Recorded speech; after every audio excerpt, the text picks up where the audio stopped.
First of all, really cool to get a chance to talk to you today. Huge fan of your work. And you're really an awesome guitarist. Enjoyed Oh your wow. work. Yeah, Thank enjoy you. your solo work, of course, Firewind, and your work with Ozzy. All that stuff is absolutely fantastic. And so is this new album, Quantum Leap, that you got out, your new solo album. Thank you.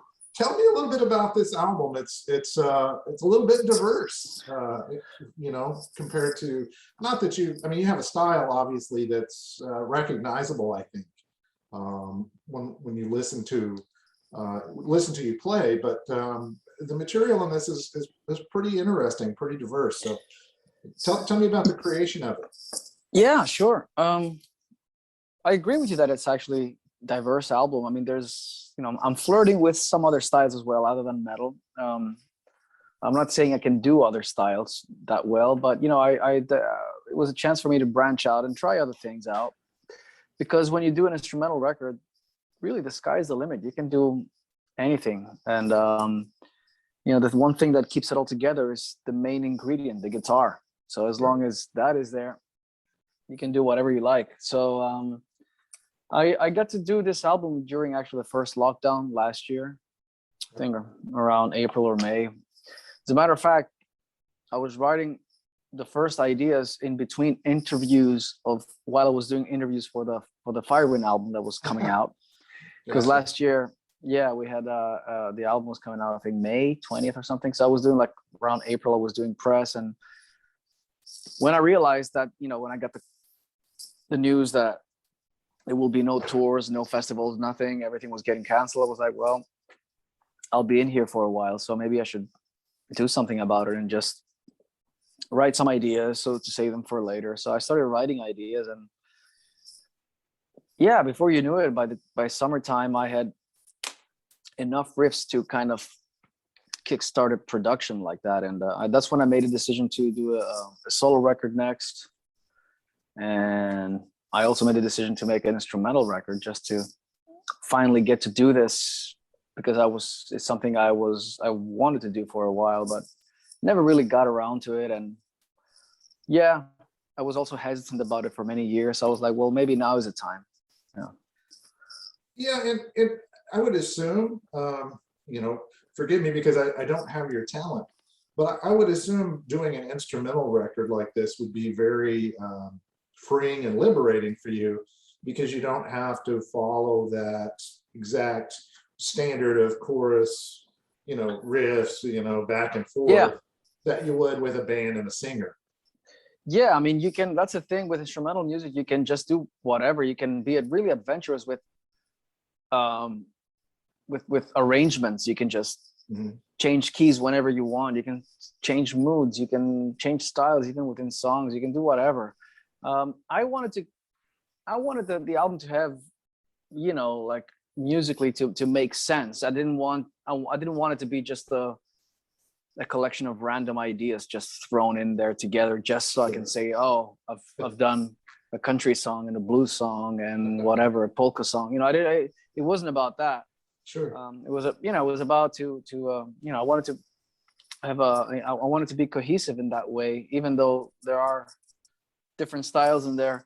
But yeah, I mean, it was liberating in the sense that, there were no other co-writers, no vocals. There was all this big space that the vocals usually take up, and now you have to kind of like fill the gap yourself. And it's a bit scary because I didn't know how to do an instrumental record. I've done songs like that before. I know how to make instrumental songs, of course, but it's different making like one or two songs in an album. And it's different going in there with a mindset of, okay, this is a full album, so you got to make sure it's not a boring one. We did an excellent job. It's got a great flow to it throughout the whole album. Thanks. And I think, not that I compare you as a player to him, but it is very similar to like some of Satriani's work and stuff that he's done with instrumental albums. It's very very easy to listen to, and especially with the flow, the order of the songs, which I'm assuming you put together as well. It makes for a nice, almost like a story, from beginning to end kind of flow to it. So yeah, and it definitely highlights your, incredible soloing, of course, throughout, which I never cease to be amazed by. Just great stuff, man. Thanks. It's funny People you like me mentioned who do Satriani. not have that ability, it just blows up our mind to Wow, see somebody. okay. I tried to play in bands and stuff when I was in high school, and quickly learned that was not, an area that I had talent. Right. I think there's certain things you can learn from repetition, and you can be okay at something. But what you have is definitely a talent. You have something that goes beyond just studying scales and playing stuff repeatedly. And that's great. I love to hear that. I love artists like yourself. I hear that a little bit in George Lynch, of course, the late Eddie Van Halen. And Yeah. so when I hear somebody play with that kind of emotion, it's so cool that you have that outlet, I think, to sort of channel that through the instrument. I'm just blown away by that. But, Wow. Thank you, man. yeah. Thank you. And this album is great. Of course, like I said, I love your work with Firewind. It's always good stuff. I was hoping for more than one album there with Ozzy. I'm sure maybe you were too at the time. That would have been really cool. At that time, I almost believed there would be a follow-up, but I like looking back. I want to focus on the stuff that did happen, not the stuff that didn't happen. Mhm. So, and a lot happened, I have to say. So I'm really grateful for it. It was a great vehicle, I think, for you, to get your name out there, to elevate your presence more, with the rock community and the crowd of people that, could pick up on your music that maybe somehow had kind of missed catching on to who you were before then. Absolutely. Yeah. Definitely. I mean, it definitely exposed me to a whole new audience and much bigger audience. There's no doubt about that. So it only did me good. So obviously touring before with Ozzy Osbourne and doing that album, I'm going to ask you what's your best Ozzy story? I mean, anything crazy, or is he much more subdued and not so much the madman that he represents in real life? I mean, it's, I didn't experience any too crazy stuff because he wasn't drinking or doing any drugs anymore. Sure. So this wasn't the 80s, but it was a pretty relaxed environment. He's just a funny guy to be around. He has tons of stories. How did that affect you going into that role, considering all the guitarists that he's had? To kind of follow in their footsteps, if you will, and move into that role. Did you feel a lot of pressure in that? I'd be lying if I say that, there wasn't any pressure. Of course there was pressure. Not from him or from the camp, but more like you could feel it like, okay, everybody's watching now. Like all the fans are like, Sure. kind of, okay, okay, let's see about what this guy can do. So I felt that, but I'm not, when I know I can do something, I'm not scared, so of course I realize about the hierarchy of things, especially in heavy metal and especially in a band like Ozzy's. The hierarchy is, it goes from Randy Rhoads down the line. So, you're like the new guy and you'll always be the last in line there, but it's cool. As Kevin Churko told me, like, hey man, you might be considered one of the worst guitarists in Ozzy's band, but at least you're one of them. And just that fact says a lot. And I'm like, yeah, you're right. Like it's not a bad thing to be one of the worst Aussie guitar players because they've all been great. So yeah, I was gonna say I would not consider you one of the worst, obviously. Not worse in like a bad player or anything, but you know what I mean? Like in the exactly. Things like I guess on that's that what he level meant of, probably Jakey Lee probably got it the worst because Randy died. And he did, and step in and fill this guy's shoes. And I remember hearing stories, when he went out on that first tour with people holding up signs that saying, you suck and bring back Randy. And yeah, that's true. That's harsh. Ozzy has told me about that. Ozzy has told me about it. He actually told me that after the first few shows, he said, dude, like, you've done really great. He said, as a matter of fact, he said, you've had it the best from all my guitar players so far. I said, nobody has thrown anything at you so far. Nobody like gave you the finger. Nobody like, no, like he said, some other guy said they would show up with signs, like you said, you suck, go home or whatever. Like, and I mean, in a way, like, that's kind of surprising in a way too. Not because they wouldn't like your playing or anything, but I mean, Zach was with the band for a long time. Yeah. So he's got his share, obviously, of fans too. From being in that role for so long. But absolutely, everyone I knew when that album came out, was blown away by your work and easily accepted you in that role. So I thought it was quite cool. And like I said, I'm glad that you had that opportunity, number one, just to kind of show what you can do and reach that kind of mainstream metal audience that's out there that might not have even been aware of your existence before then. Because I know a lot of people now, and usually it's referenced that way. I mean, we all reference you that way, former Aussie guitarist, of course, yeah, release his new solo album or this or that. I don't see that as a bad thing. I mean, look, I mean, connecting your name to one of the fathers of heavy metal themselves, that's definitely not a bad thing to be linked with that, so I'm proud of that.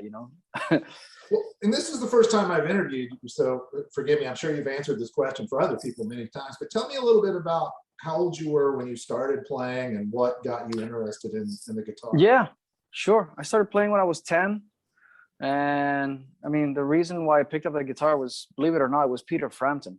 Mm-hmm. And why would a kid like me listen to Peter Frampton in Greece? But the reason was that my dad had the vinyl at home, the Frampton Comes Alive, which was a huge album, obviously, in America.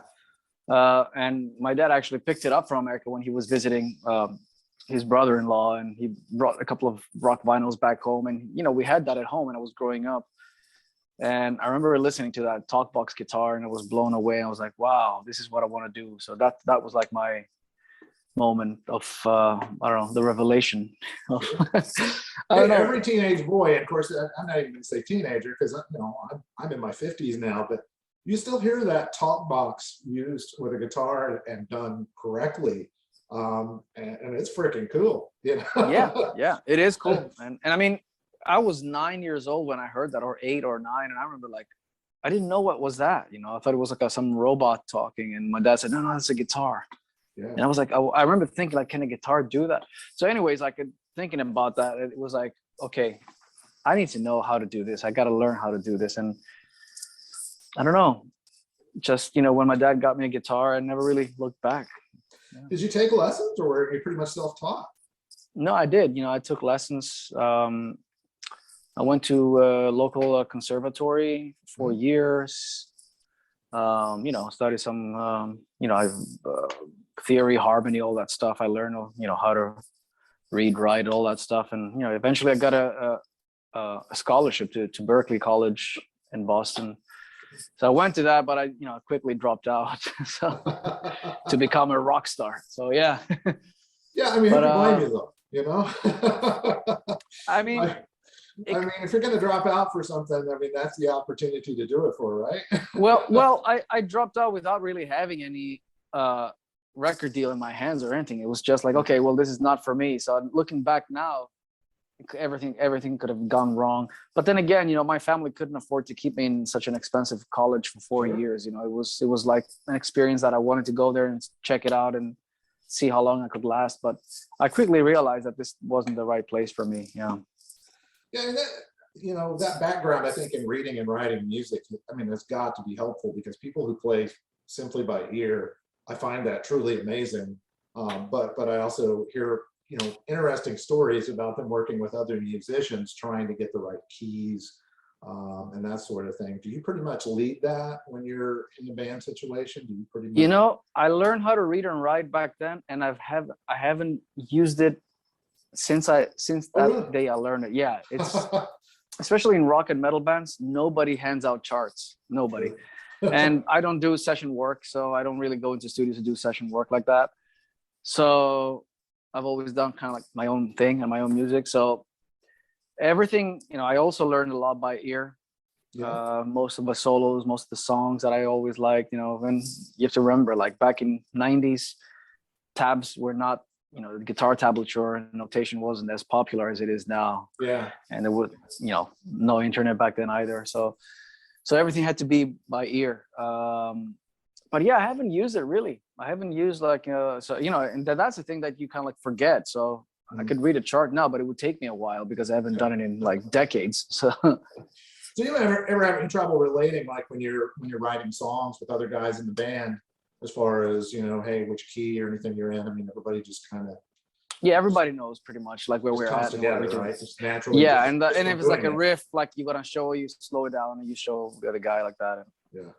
And usually like when I write, I'm pretty self-sufficient here. You know, I have my own home studio, so I record everything and I do all like proper demos and I show it to the guys. So yeah, that's how it would work. So what's your next step after Quantum Leap? I mean, like I said, this album is brilliant, and you know, it's just about to hit the airwaves here, so everybody gets a chance to listen to it. What do you have next on your agenda after that? Or do I you? really don't. Well, there's always something coming up, but I mean, it's kind of strange signs now. It's not like I can go on a world tour, you know, so to promote this. So I'm not sure. I might do some live stream concerts. I've been discussing that here, you know, this idea with a couple of friends locally, maybe in a studio, to go in there and you know, just live stream on my YouTube. You know, since I can't play proper shows, maybe I'll do like a live show from a location. Yeah, the Some stuff like that really put, you know, a hold on so many things. And seeing more and more shows, concerts being canceled coming into this fall just because of concerns. Yeah, exactly. Yeah, I mean, we are supposed to do a tour with Firewind next year. We have a tour starting March. It's our 20th anniversary actually. Wow. So congratulations. Thanks. Yeah, so I'd like to reissue the first album because it's a 20th anniversary from the debut album. Yeah, so cool. My next plan is to basically reissue the first album on vinyl. It's never been out on vinyl, and you know, so we can also go and do this tour and finally play a little bit. But you know, we have to wait and see what's happening, because it's not like we can book a world tour. You know, we're gonna start mainly in Europe and see how that goes, and then we'll see about the rest of the world. Yeah, I mean, it's still by the day, you know, it's just insanity as to where pockets are, you know, where it's worse in some areas and not so. I mean, for us from Europe right now, for example, we couldn't even come to the States even if we wanted to. Like we can't get visas, and you're like, so we cannot get US visas to just tour there. So that's out of the question for a while. And you know, we have to see. Like, you know, I'm talking to promoters everywhere, like Australia, Japan and stuff. But the thing is, like, you don't know how it's going to be there in the next few months. They're also talking guessing. About. Yeah, you're putting yourself far in advance, you know, hoping for things to work out. Yeah. You really don't know. I mean, it could be just like it went with the Olympics for Japan, where right about the time the Olympics came there, they had an outbreak of you know, COVID, which made everything worse, and it was completely locked down at that point. So I don't want to risk. Frustrating, you know, I'm sure. Yeah, it is a little bit, because I don't want to book 100 shows and then cancel 100 shows. Yeah. Well, you know, and if you're like most musicians I talk to, I mean, you love to play live. That's your thing. I mean, not that you know, guys don't like to play in the studio and create records, but playing in front of an audience, I mean, you know, getting that instant feedback, that rush from the crowd. Yeah, it's got to be something you're missing. What was the last show you played? How long ago? Actually, I did play a show about 2 weeks ago. Oh, really? And that was my first show in 18 months. Wow. I was able to fly to France, and I was a part of a guitar festival. Oh, very cool. Which is a big festival actually, but they scaled it down this year only for vaccinated people. I think usually it's like over 10,000 people, but now they had like a couple of thousand. And it was more like a jam thing. So it was me and John Norum from Europe. Wow, yeah. And Ronnie Romero, the singer of MSG and Rainbow, and Dino Jalusic. So, you know, the newer guy. Good lineup, yeah. Yeah, good lineup. Yeah, the new guy from Weissnick. So we kind of like did like this all-star band, and we played a bunch of covers. Very cool. I and bet it that was was like it an was it was a adrenaline blast. rush for you, right? To get back up in front of people after a year and a half, pretty much. Oh yeah, yeah. I mean, I was pretty rusty, but it was okay. You know, it was it was okay. It was a lot of fun. You know, it was you know, it reminded me why I love what I do so, you know, so much. So Yeah, I mean, yeah, I just can't imagine what that feels like. I mean, just to see people, you know, mimicking word back to the songs, you know, that you're playing sometimes. I mean, obviously not in an instrumental case, but like with Firewind and stuff, having people singing along to the lyrics and chanting and seeing this big ocean of people like that must just be a fantastic feeling. it's addictive, yeah. Yeah, I could see where it's almost like a drug, you know, Yeah, yeah. to get that euphoric sensation of being up in Oh front yeah. of everyone like that. It's the best thing ever. But yeah, I mean, we'll get back to it eventually. We'll just have to wait and see now how it goes. That's why I'm very careful with booking things. So that yeah, we'll see. We'll see. I mean, we're hoping to do this tour next year, and then we take it from there. Well, hopefully you'll get a chance to at least maybe do some live stream stuff for the solo album, because you know, I'd love to see you play some of these songs live. Yeah, yeah, that's what I'm talking about now. We'll maybe get in the studio with a drummer and a bass player. My buddies here locally, and just, you know, play like maybe a small set, or maybe even do a couple of sets, and see, and just live stream it from my YouTube channel. And Yeah, that gives you a chance to kind of warm up, do the songs live again. Because how long has it been since you recorded them? Did you say roughly about a year ago since they were recorded? yeah, Yeah. yeah.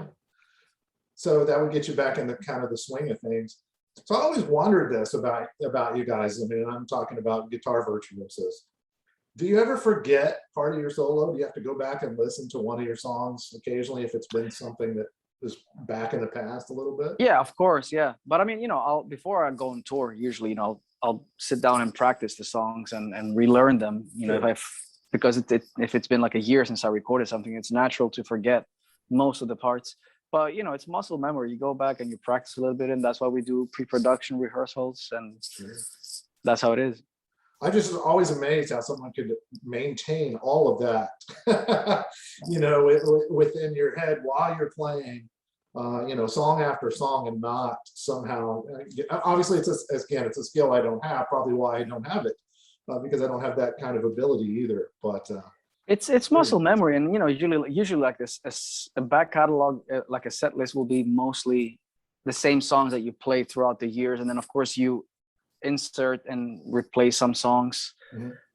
and you know, you learn a few new songs, but the old songs really you never forget. You know that you've been playing for 10 years or 15 years. I love the video, and forgive me, right off the top of my head, I can't remember which particular track it's for off the new album, but where you have the black metal thing going. Fierce. That's so cool. Yeah, it's very cool. Yeah, how can I not remember that being the title of the song? But Yeah, yeah, nice little tie-in. I thought it was very cool. I like the style of the song. Kind of nice to thanks. see you just, you know, just go at it hard and heavy like that. And, yeah, really cool. You know, nice to see you take some chances and you know, take that creativity in a lot of different places, which I feel like you kind of did in this album. You obviously hear some jazz influences in places, some blues, some free flowing kind of melodies and stuff, which you know, really cool, really nice to hear. There's a little bit of everything in there. Yeah, yeah, yeah. So you know, it goes from metal to some bluesy stuff. Yeah. So it was a different record for me to do, and I'm glad I got to do it now. It helped me a lot. You think you'll want to do another instrumental record later in your future? Yeah, why not? You know, it also depends how it's perceived. You know, if nobody wants to hear this, you know, maybe there's no reason to do another one. I don't know. We'll see. I mean, I can't imagine. I can't imagine. You know, no one wanting to hear this. yeah. I Because mean, it's so I didn't good. do this record. I didn't do this record to, you know, with the intention of it being like you know, like a chart breaker or anything, like Sure. worldwide. You know, this is like I know that this is kind of like more of an underground thing, and I'm glad my record label was supportive of this, because they expected a record with vocals and guests and stuff, Mhm. like I've done in the past. And when I told them, hey, this is all gonna be guitar stuff, and there isn't even gonna be any guest stars on this, just me, Yeah. and they were like, okay. but let's do it. Let's see what happens. So they were supportive of that. So very cool. And you've done that much sooner in your career than some people have. I mean, another one of my favorites, George Lynch, just recently put out Seamless, which was his first time of really doing an album that was intentionally an instrumental album like that. Yeah. I mean, he's been doing it for decades, and just now, he said he's always been in the back of his mind, and I'm sure, like, this was for you, of putting something similar thing, always in the back of my mind. But when you have a band like George has, he had Lynch Mob and stuff. So same for me, when you're in that, when you're caught in that into that like tour album, and you make an album that has a little bit of a hype, and then okay, now we gotta top that one, and then so before you know it, it's like 15 years have gone by, and then maybe you do another it's a project cycle, later. right? I mean, it's create the album, then the tour comes after that, so you kind of have that built up to go out on tour, and then by the time you come back, it's kind of almost back to the same cycle to get back out again. So yeah, and I'm sure that can get a little, I don't know, does it ever get stifling creatively? Yeah, absolutely. I mean, it does, yeah. And I mean, it can burn out a band too, I mean, with the reason why we've changed lineups in the past is because people get burned out from a lot of touring, and like, okay, they don't want to do it anymore, or they want to take a break. But how can you take a break when you have a momentum? So you can, so it's that's when some bands either break up or members leave, or they want to do other things, and we've seen it happen to everybody pretty much. Yeah, well, your most recent lineup is killer. I mean, the last album was, we gave it a incredible review, and it was just Thanks. Fantastic. The lineup really seems like there's some chemistry there. There was, yeah. I mean, with Herbie, in the band, and he brought in a really cool vibe, and his style reminded me of our first singer a lot, Stephen Frederick, which made the band sound more raw again, which it's something I really love, actually. And it made me make also the decision to also cut back a little bit on the keyboards, not have them as present as before. So yeah, I think the more raw and heavier Firewind is a good new version of the band, and yeah, it works well. I mean, the last album I think is one of our best albums that we've ever done. Yeah, and I like it because you're, like you say, it's raw and heavy, and I like that because a lot of your playing also is very fluid. So it's a nice balance. When you're playing, and it's super, it's got that heavy raw sound, like you're saying, from this side, and with that vocalist, but then your playing sometimes has this ability to kind of even that side out. Especially in some of the solos and stuff. So it's nice. The chemistry really fits. So yeah, you got to keep it melodic, of course. Yeah, that's why. Yeah, well, sure. Well, hey man, I really appreciate you taking time to talk to us with Excess Rock. We're all big fans Thank you. of your work here. And thank you. We'll be getting your review out pretty quick too for Quantum Leap, just so you know. Awesome. So yeah, we've been playing this record pretty much nonstop, so around the office. So really good stuff, and looking forward to it. And whatever you do next, whether you get a chance to go out and tour, or hopefully at least some live streaming, just so we can all get a taste of these songs, in a semi-live presence anyway. Yeah, all right. Well, thank you very much, man, for the opportunity, for the interview, and thanks for the support. Yeah, you bet, man. Anytime. Appreciate it. Have a good one. All right, you too. All right, bye. Bye.